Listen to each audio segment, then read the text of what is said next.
She laughed. Why would I delete my dating apps? We're not that serious. After 2.5 years together, I said, good point. Then I reactivated mine and matched with her sister. The family dinner that Sunday was unforgettable. I, 35M, discovered something about my girlfriend, Adrienne, 32F, that completely shifted my perspective on our relationship. We'd been together for 2.5 years, not just dating, but living together for the last 14 months, co-signed on her car loan, shared a checking account for utilities, and I'd even updated my 401k beneficiary to include her. I was planning our future. She was apparently planning her options. Last Tuesday, we were having dinner at this upscale Italian place downtown, the kind of spot where my company takes clients. Her phone buzzed with a notification, and I caught a glimpse of the Bumble app icon before she quickly flipped it face down. My stomach dropped. You still have dating apps? I asked, trying to keep my voice neutral. She actually laughed, like genuinely laughed. Yeah, so? We've been together for 2.5 years, Adrienne, living together for over a year. She rolled her eyes and took a sip of her wine. Oh, come on, Jackson, it's just for fun. I like seeing who's out there. Window shopping, you know? Window shopping. While in a relationship where I'd co-signed her car loan and we shared a checking account for utilities. Why would I delete my dating apps? She said it like I was being ridiculous. We're not that serious. We're just living together to save money. Don't be so possessive. 2.5 years. I'd introduced her to my entire company at the holiday party. She'd spent last Christmas with my parents. My mom had been dropping hints about grandkids, and we're not that serious. Just to be clear, I said slowly, you think keeping dating profiles active while we're living together and sharing financial responsibilities is normal?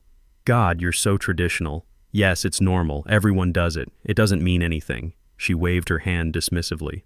Besides, I'm not meeting anyone, just browsing. I nodded. Good point. She seemed surprised I dropped it so easily. The rest of dinner was awkward, but I kept things light, paid the check, went home. She went to bed early. I stayed up thinking, if we weren't that serious after 2.5 years of my commitment, then what was I doing? I'd deleted everything 3 months into dating her. Thought we were building something. Apparently, I was just a convenient roommate with benefits while she kept her options open. Fine. Two can play this game. Wednesday morning, while Adrienne was at work, I re-downloaded Tinder, Bumble, and Hinge. Updated my profiles with recent photos, the ones from my cousin's wedding where I actually looked decent in my suit. Within an hour, matches started rolling in. Then I saw her, Cassidy Caldwell, 29, Adrienne's younger sister. Now context, Cassidy and I always got along great. She was funnier than Adrienne, more laid back, and honestly, we had more in common. She was into hiking, loved the same documentaries I did, and didn't take herself too seriously. But she was my girlfriend's sister, so obviously boundaries existed. Or they did, until Adrienne decided we weren't that serious. Cassidy had super liked me on Bumble. I stared at the screen for a solid minute, then matched back. Her message came instantly. LeMayo Jackson, what are you doing on here? Same thing as your sister, apparently. Keeping my options open. We're not that serious, according to her. Wait, what? Ask her about it. She thinks it's totally normal to stay on dating apps while living with someone? That's messed up. She told me you guys were practically engaged. News to me. Anyway, this is weird matching with you. Should probably unmatch. Probably. Unless... Kidding. Unless? We texted for 3 hours. She told me Adrienne had been bragging to their family about how committed I was, how I was husband material, while apparently keeping her profile active the entire time. Cassidy had actually thought it was weird her sister was on the apps, but assumed they were old profiles she'd forgotten about. The cognitive dissonance was staggering. Adrienne was telling her family I was the one, while simultaneously shopping for alternatives. No wonder Cassidy was confused seeing her sister's active dating profile. Jackson, this is really messed up. You know she's been talking about you guys buying a house together? She showed Mom Pinterest boards of wedding venues last month. Wedding venues. While keeping Bumble active. The audacity was breathtaking. She showed me her dating apps tonight and said everyone keeps theirs active. I thought that was weird, but I don't date much, so I figured maybe I was out of touch. At least Cassidy's confusion was normal. Healthy people don't maintain dating profiles in committed relationships.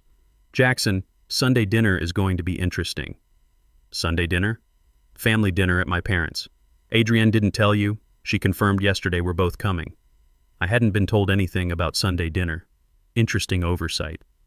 You should still come. Would be hilarious. That would be chaos. Exactly. Thursday, Adrienne acted completely normal, even extra affectionate. Made my favorite dinner, her grandmother's meatloaf recipe that she usually saved for special occasions. Suggested we watch a movie together. Picked a romantic comedy she normally complained about. Never mentioned Sunday dinner. I played along, waiting. The extra attention felt calculated now. Was this guilt? Overcompensation? Or was she sensing something had shifted and trying to secure her position? Hard to tell with someone who compartmentalized so effectively. I found myself studying her differently. How many times had she checked her phone during dinner? How often did she angle the screen away from me? These behaviors I'd dismissed as normal phone usage suddenly seemed suspicious. Friday afternoon, she finally brought it up casually while we were both in the kitchen. Oh, by the way, dinner at my parents' Sunday, 6 p.m. Wear something nice. Dad's making his famous steaks. Sure, I said, looking forward to it. The casualness bothered me. This wasn't a last-minute invitation. She'd confirmed with her family days ago. Why hide it until now, unless she was having second thoughts about bringing me around her family while actively dating online? Saturday, Cassidy texted, "We still on for tomorrow's chaos? Your sister has no idea what's coming." Good, she had this coming. BTW, I'm wearing that blue dress you complimented at Christmas. The game was on. But as I thought about it, this wasn't really a game. This was justice. Adrienne had spent over 900 days making daily decisions to disrespect our relationship. Tomorrow, those choices would have consequences. I spent Saturday afternoon doing something I'd never done before. Going through our shared apartment with fresh eyes. The lease we'd both signed, the furniture we'd bought together with her insisting on expensive pieces because we're building our forever home. The framed photos of us at company events where she'd played the devoted girlfriend while her dating apps pinged with notifications. Everything felt different now. Not home, just stuff. Sunday arrived faster than expected. Adrienne spent 2 hours getting ready, constantly asking if she looked good. I told her she did. She was wearing this designer dress I'd bought her for her birthday. $400 I'd never see again, but whatever. The drive to her parents' house was normal. She talked about work, complained about her boss, scrolled through her phone at red lights. I saw the Hinge notification pop up. She quickly swiped it away, but not before I caught the preview. Marcus liked your photo. Marcus, while driving to family dinner with her boyfriend of 2.5 years. We pulled up to the house at 5:45. Cassidy's car was already there. Paul Caldwell, 58, came out to greet us. He'd always been the type to make sure guests felt welcome. Diane, 56, followed behind him with her usual warm smile. "Jackson, good to see you, son," Paul said, shaking my hand with his firm contractor's grip. Son, right. If only he knew what his daughter really thought about our relationship. "Mr. Caldwell, thanks for having me. I brought wine." I handed him the bottle I'd picked up, a nice Cabernet that cost more than our monthly utility bill. Cassidy was in the living room, and damn, she wasn't lying about the blue dress. She looked incredible, professional but stunning, the kind of outfit that suggested she'd put thought into tonight without being obvious about it. "Jackson, so good to see you," she said, giving me a hug that lasted just a second too long. Her perfume was different from what I remembered, more sophisticated. "How have you been?" "Oh, just keeping my options open," I said casually. Adrienne shot me a look, but laughed it off. "Jackson's been weird lately. Midlife crisis at 35. Midlife crisis, for wanting commitment in a relationship."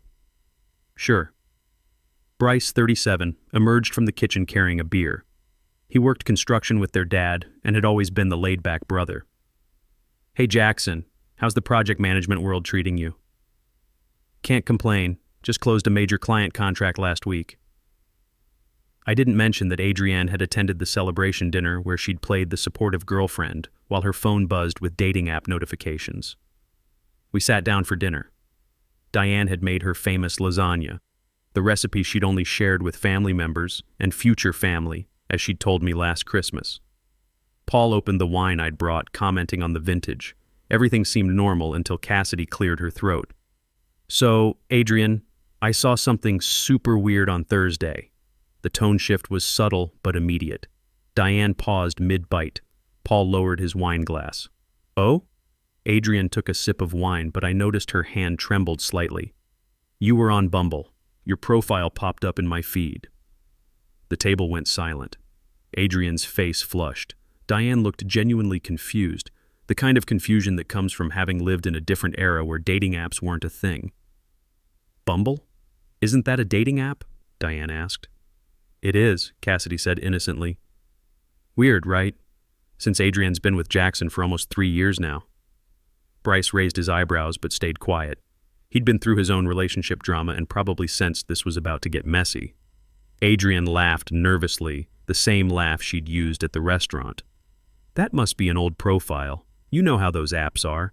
They keep your profile up forever.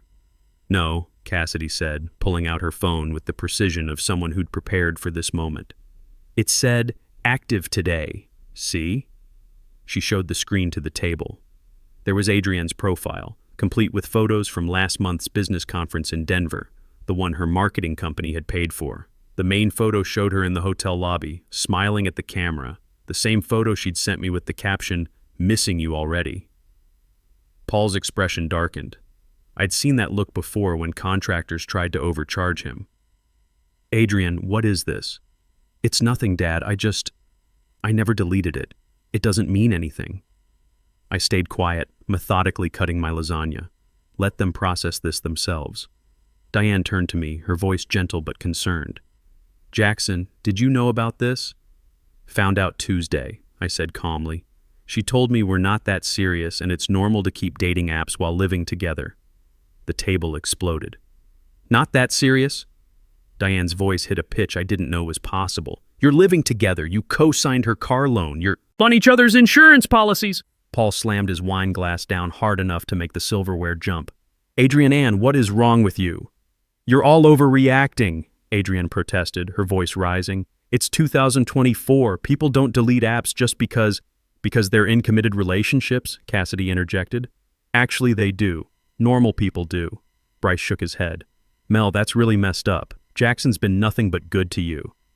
Adrienne glared at her sister. Why are you being such a... Cassidy interrupted, grinning with the confidence of someone holding the nuclear option. Jackson and I matched on Bumble Thursday. If the table exploded before, this was complete annihilation. Adrienne's face went from red to white to purple in the span of 3 seconds. Paul's mouth fell open. Diane actually gasped. Bryce let out a low whistle. What? Adrienne's voice was barely above a whisper. Yeah, super weird, Cassidy continued, clearly enjoying herself. But since you two aren't that serious, I figured it was fine. Right, Jackson? I shrugged, taking another bite of lasagna. Just keeping my options open, like Adrienne taught me. Adrienne stood up so fast her chair fell backwards with a crash. You matched with my sister? Technically, she super liked me first, I said matter-of-factly. Diane was looking between all of us like she was watching a car accident in slow motion. Paul had his head in his hands, his shoulders shaking slightly. How dare you? Adrienne screamed at me, her voice echoing off the dining room walls. How dare I what? Follow your rules? You said we weren't that serious. You said keeping dating apps was normal. I'm just doing what you're doing. That's different. How? I kept my voice level, reasonable. It just is. Cassidy laughed, not maliciously, but with genuine amusement. Classic Adrienne. Rules for thee, not for me. Shut up, Cassidy. This is between me and Jackson. Actually, Paul said quietly, and the entire table turned to look at him. His voice carried the authority of someone who'd built a successful business from nothing. This is between Adrienne and her complete lack of respect for relationships. Jackson, I'm sorry you've wasted 2.5 years on my daughter. Dad, Adrienne shrieked. No, I'm done, Paul continued, his voice getting stronger. We raised you better than this. This young man has been nothing but good to you. He helps with your car payment. He bought you that purse you wouldn't shut up about for 3 months. He comes to every family event, treats us with respect, and you're on dating apps shopping around while keeping him as backup? Diane nodded vigorously. Adrienne, this is disgusting behavior. I'm ashamed of you. Adrienne started crying. Not pretty tears, ugly, mascara-running sobs that made her look like she'd been caught in a rainstorm. "So, you're all taking his side?" "There aren't sides," Diane said firmly, "but there's just you being horrible to someone who loved you." Loved. Past tense. Even Diane got it. Adrienne grabbed her purse and stormed toward the door. "Jackson, we're leaving. Now." I took another bite of lasagna. "This is really good, Diane. Is that oregano I'm tasting?" "Jackson, I said we're leaving." "I'm not leaving. You can call an Uber." "You drove me here?" "And we're not that serious, remember? Figure it out." She stood there, mouth open, looking around the table for support. Nobody moved. Paul was shaking his head in disgust. Diane was refilling her wine glass. Bryce was staring at his plate like he wanted to disappear. Cassidy was scrolling through her phone, presumably pulling up more evidence. Finally, Adrienne screamed, actually screamed like a toddler having a tantrum, and stormed out. We heard her on the phone outside, her voice carrying through the windows as she presumably called for a ride. "Jesus," Bryce muttered. "I mean, I knew she could be selfish, but this is next level." Cassidy broke the uncomfortable silence. "So, anyone want to see our Bumble conversation? It's actually hilarious." "Cassidy, not now." Diane poured herself more wine with slightly shaking hands. Paul looked at me with genuine concern. "Jackson, I'm sorry about all of this. I can't believe she put you through this." "It's fine. Better to know now than after a ring." "Were you really going to?" Diane asked softly. I pulled out my phone and showed them the ring I'd bookmarked on the jewelry store's website. A simple diamond solitaire, nothing flashy, but it would have cost me 2 months of salary. Was going to start shopping next month. Had it narrowed down to 3 options. Cassidy whistled low. "Bullet dodged, my friend." 2 months of salary, Paul shook his head. "And she's out there window shopping for your replacement." We finished dinner in relative peace. Adrienne apparently got her Uber and left. I could see the notification on my phone that she'd charged it to our shared credit card. One more thing to untangle. I helped clean up, had another glass of wine with Paul, and even played cards with Cassidy and Diane for a bit. It was weird, but somehow less weird than pretending everything was fine for the past week. As I was leaving around 9:30, Cassidy walked me to my car. "So, that was fun," she said, her breath visible in the cool evening air. "Fun's one word for it." She bit her lip, looking suddenly unsure. "Jackson, I know this is incredibly messy, but I really did always think you were too good for her." "Cassidy." I know. Too soon, too weird." She pulled a piece of paper from her purse. "This is my actual number, not just Bumble. Maybe in a few months when the dust settles we could get coffee? As friends first, obviously." I looked at the paper, then at her. She was everything Adrienne wasn't. Genuine, funny, actually interested in who I was as a person rather than what I could provide. "Maybe," I said carefully. "Let me deal with the aftermath first." She smiled and it reached her eyes. "Fair. Sorry about my sister being, well, herself. You super liked me before you knew about the dating app situation." She blushed, looking down at her feet. "Temporary insanity. You were supposed to swipe left like a good boyfriend." Good thing I'm not that serious of a boyfriend, apparently. We both laughed, and it felt good to laugh. Real laughter, not the performative kind I'd been doing with Adrienne. Got home around 10 p.m. Sunday night. Adrienne's stuff was everywhere. Clothes scattered across the bedroom floor, makeup covering the bathroom counter, her laptop open on the kitchen table. But she wasn't there. Good. I grabbed a beer and started thinking about next steps. The lease was in both our names, but I'd been paying the larger portion since my promotion last year. The car loan was straightforward. She could refinance or find a cosigner elsewhere. The shared checking account for utilities would need to be closed. But first, I needed to update my emergency contacts at work, change my insurance beneficiaries, and remove her access to my 401k information. It's amazing how intertwined your life becomes with someone over 2.5 years. Monday morning, 6 a.m., she came home. Still in the same dress, makeup destroyed, looking like she'd been crying all night. Or partying, hard to tell. "We need to talk," she said, dropping her purse on the floor. "No, we don't. You need to find a new place to live." "Jackson, please. I made a mistake." "No. You made a choice for over 900 days, apparently." She started crying again. "It didn't mean anything. I never met anyone. But you were looking while I was planning a future with you. You were keeping your options open while I was updating my insurance beneficiaries. Everyone does it." "Your parents don't think so. Your sister doesn't think so. I don't think so. Cassidy is just jealous. She's always been jealous of me. I actually laughed. Jealous of what? Your inability to commit? Your entitlement? Your complete lack of respect for others? How dare you match with her? The same way you dared to stay on 3 different dating apps while living with me. Except I did it for 3 days. You did it for our entire relationship. She tried a different approach, got closer, put her hand on my chest like she used to when she wanted something. Baby, we can work through this. Couples counseling. I'll delete the apps right now, see? She pulled out her phone, making a show of deleting Bumble, then Tinder, then Hinge. Too late, Adrienne, way too late. You're really throwing away everything we built for one mistake? We didn't build anything. I built a relationship while you kept a foot out the door, and it wasn't one mistake. It was over 900 daily decisions to disrespect our relationship. You actually counted the days? I did the math, yeah. She got angry again, the tears stopping abruptly. Fine. You want me out? I'm taking everything I bought. Take it all. I don't want anything with your energy on it. She started grabbing random stuff, claiming she bought things I knew I'd purchased. The coffee maker she'd insisted we needed but never used, the throw pillows for the couch, even the shower curtain, which was objectively ridiculous. I didn't argue, just wanted her gone. What about rent? I paid half. You paid 35%, actually. I have the bank statements. I'd done the math Sunday night. But sure, I'll give you this week back. I transferred her $650. There, we're square. That's it? After everything? Everything? We weren't that serious, remember?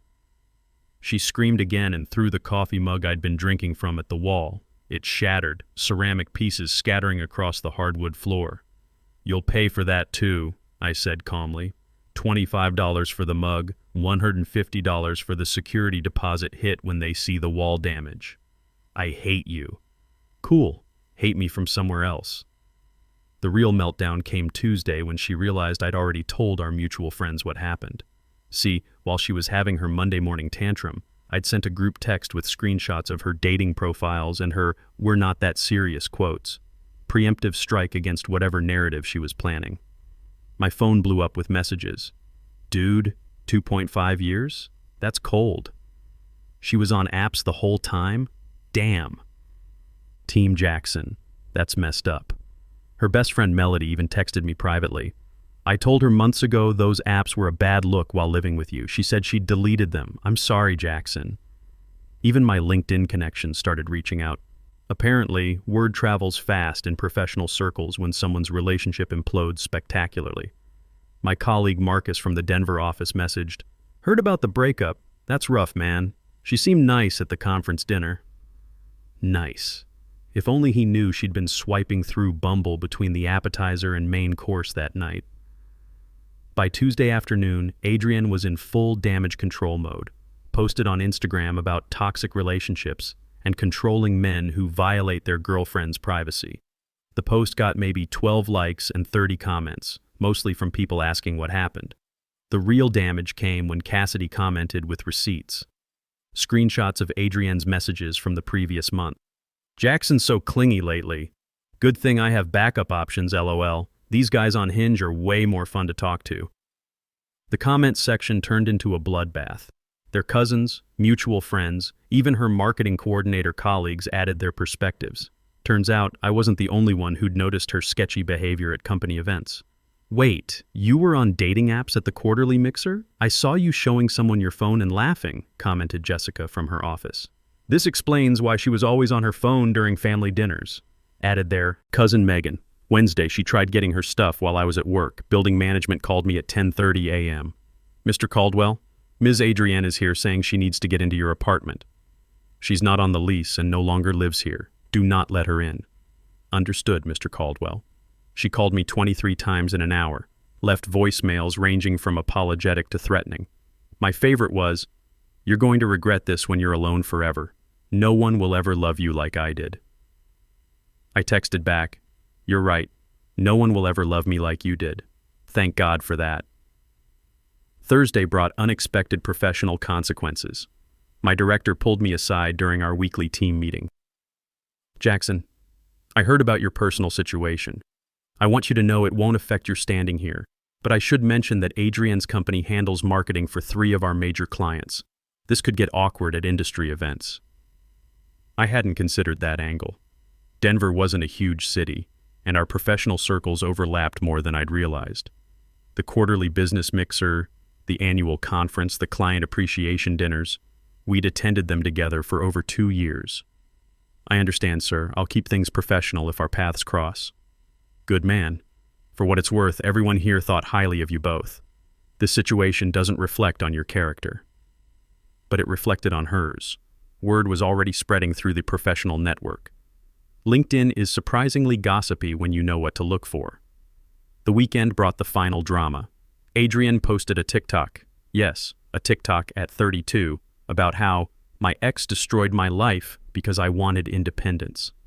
It got 50,000 views in 3 hours. The comments were brutal, though. Independence equals cheating now? Girl, you were on dating apps while living with him. This is why I have trust issues. Cassidy was in the comments with more receipts, including screenshots of Adrienne's Poshmark listing where she'd sold her grandmother's necklace for concert tickets, the same necklace she'd later accused me of stealing. The TikTok got deleted within hours, but the internet is forever. Someone screen recorded it and it ended up on Twitter with the caption, "Tell me you're delusional without telling me you're delusional." 3 months later, I can provide the final update on this dumpster fire. The immediate aftermath was rough for Adrienne.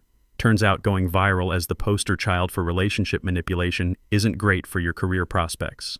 Her marketing firm quietly suggested she might be happier elsewhere after several clients expressed concerns about her judgment affecting their brand relationships.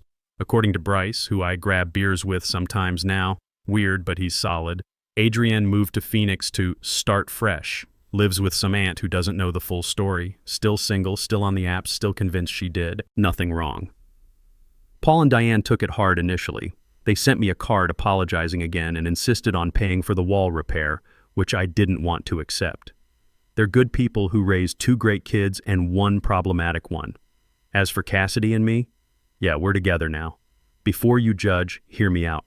We waited 2 months, 2 full months of just texting as friends, grabbing coffee, being normal humans, getting to know each other without Adrienne's shadow looming.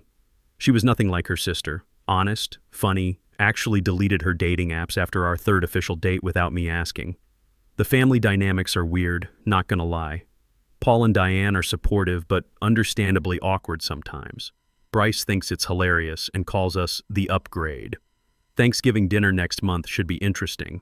Adrienne found out through a cousin's Instagram story last month and sent Cassidy a novel-length text about betrayal and sister code. Cassidy's response was perfect. The sister code includes not lying about your boyfriend of 2.5 years being just a roommate. When I asked if I could date him after you broke up, you literally said, "I don't care, he's nobody special." So I took your advice. Adrienne blocked her again. We're taking things slow. No moving in together anytime soon. Both of us maintaining our own spaces, our own bank accounts, our own independence. We joke that Adrienne actually did us a favor. I never would have seen Cassidy as an option if her sister hadn't nuked our relationship so spectacularly. My trust issues are real, though. I randomly check to make sure my dating apps stay deleted. Cassidy knows, doesn't take it personally, shows me her phone whenever I'm feeling anxious. She gets it. She saw firsthand what her sister put me through. The best revenge? I'm genuinely happy. Not performative Instagram happy, but actually content. Found someone who thinks deleting dating apps after becoming exclusive is just basic respect. Revolutionary concept, right? That ring I was going to buy? I put that money into index funds instead. Already up 18%. Better ROI than a failed engagement.